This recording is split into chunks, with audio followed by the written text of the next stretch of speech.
saya Alia Rahmani Fazrin, dan pada kesempatan kali ini saya akan mempresentasikan strategi pemasaran untuk bank muamalat, produk muamalat deposito terencana atau IB Hijrah.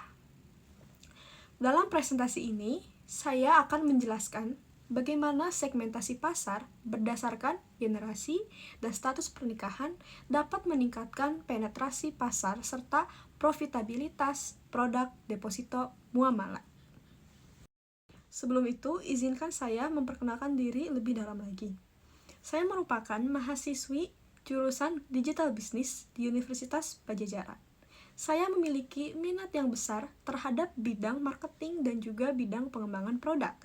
Saya juga aktif mengikuti berbagai kursus yang berfokus pada manajemen produk dan proyek, yang semakin tentunya memperdalam pemahaman saya tentang dunia bisnis.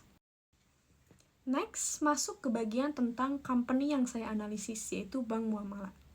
Bank Muamalat adalah bank syariah pertama yang berdiri di Indonesia pada tahun 1991. Sebagai bank yang mengutamakan prinsip syariah Islam, Muamalat menawarkan berbagai produk dan layanan perbankan yang bebas dari riba, gharar, dan maisir. Dengan lebih dari 400 cabang di seluruh Indonesia, Bank Muamalat berkomitmen untuk mendukung pemberdayaan ekonomi umat melalui produk keuangan yang adil dan sesuai dengan prinsip syariah. Selanjutnya, kita masuk ke proyek. Proyek ini bertujuan untuk menganalisis dan mengembangkan produk muamalat deposito atau IB Hijrah dengan fokus utama pada segmentasi pasar berdasarkan generasi. Dalam proyek ini, saya melakukan analisis preferensi nasabah dari berbagai generasi. Baby Boomers, Gen X, Millennials, dan Gen Z, serta merancang strategi pemasaran yang sesuai dengan kebutuhan masing-masing segmen. Pada tahap pertama, saya melakukan data cleaning untuk memastikan semua data memiliki format yang konsisten. Beberapa langkah yang dilakukan antara lain penyesuaian format teks, angka, dan tanggal, serta menambahkan rumus untuk mengelompokkan nasabah berdasarkan generasi sesuai dengan usia mereka. Selanjutnya, kita lanjut ke bagian data visualization and insight findings. Yang pertama, ada visualisasi nasabah berdasarkan generasi. Secara interpretasinya, pie chart ini menunjukkan distribusi nasabah berdasarkan generasi. Dan bisa dilihat, millennials memiliki proporsi yang lebih besar dibandingkan dengan generasi lainnya, yang menandakan bahwa mereka adalah segmen pasar yang signifikan untuk produk deposito.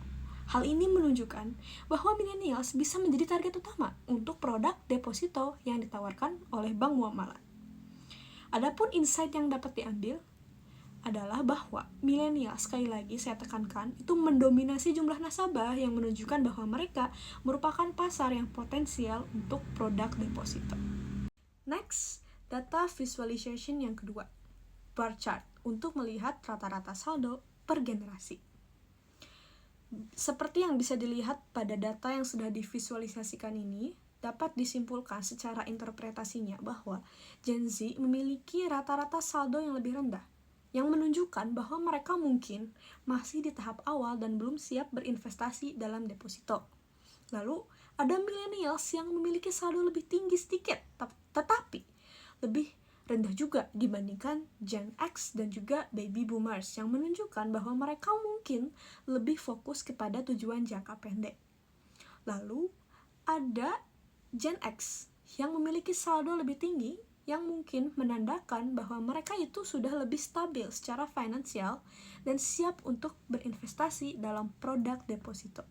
Dan yang terakhir, dapat dilihat juga ada generasi baby boomers yang memiliki saldo tertinggi, menunjukkan kesiapan mereka untuk berinvestasi dalam deposito jangka panjang sebagai persiapan mereka untuk pensiun. Dan secara insight, di sini juga dapat disimpulkan bahwa Gen X dan baby boomers memiliki rata-rata saldo yang lebih tinggi, menunjukkan kesiapan mereka untuk berinvestasi dalam deposito.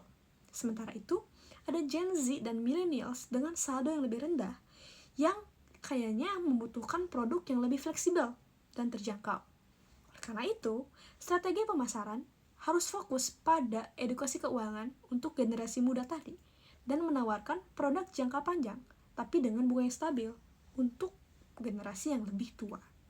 Terakhir, data visualization yang ketiga, pivot table, untuk melihat alasan menyimpan deposit berdasarkan status pernikahan. Secara interpretasi, bar chart ini menunjukkan alasan menyimpan deposit berdasarkan status pernikahan yang terbagi ke dalam 3 kelompok, divorced, married, dan single. Yang pertama, untuk kelompok divorce bisa dilihat poin atau pilihan belum tertarik adalah alasan terbesar di kalangan nasabah yang sudah bercerai. Hal ini mungkin menunjukkan bahwa mereka itu cenderung tidak tertarik untuk berinvestasi pada deposito saat mengalami perceraian. Lalu, di pilihan married, dana pendidikan itu menjadi alasan utama bagi pasangan yang sudah menikah. Ini mungkin menunjukkan bahwa nasabah yang sudah menikah akan lebih fokus pada tujuan jangka panjang untuk keluarga mereka, seperti pendidikan anak. Lalu, dana pensiun juga merupakan alasan yang signifikan, yang mungkin menunjukkan bahwa generasi ini atau kelompok merit ini menunjukkan perhatian lebih kepada persiapan pensiun di antara pasangan menikah tadi. Lalu yang terakhir, ada pilihan single. Dan pada pilihan ini, opsi liburan atau alasan liburan dan other adalah alasan yang paling banyak dipilih oleh nasabah yang belum menikah. Hal ini mungkin menunjukkan bahwa mereka lebih cenderung menabung untuk pengalaman pribadi seperti liburan. Terakhir, juga ada opsi investasi atau alasan investasi yang tidak kalah populer dalam kategori nasabah yang single. Yang hal ini menunjukkan indikasi adanya minat terhadap instrumen investasi.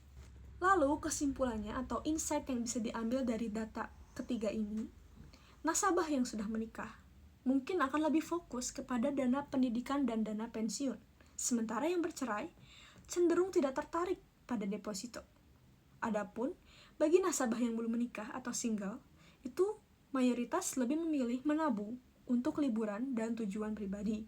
Oleh karena itu, strategi pemasaran deposito perlu disesuaikan dengan status pernikahan dan tujuan keuangan masing-masing.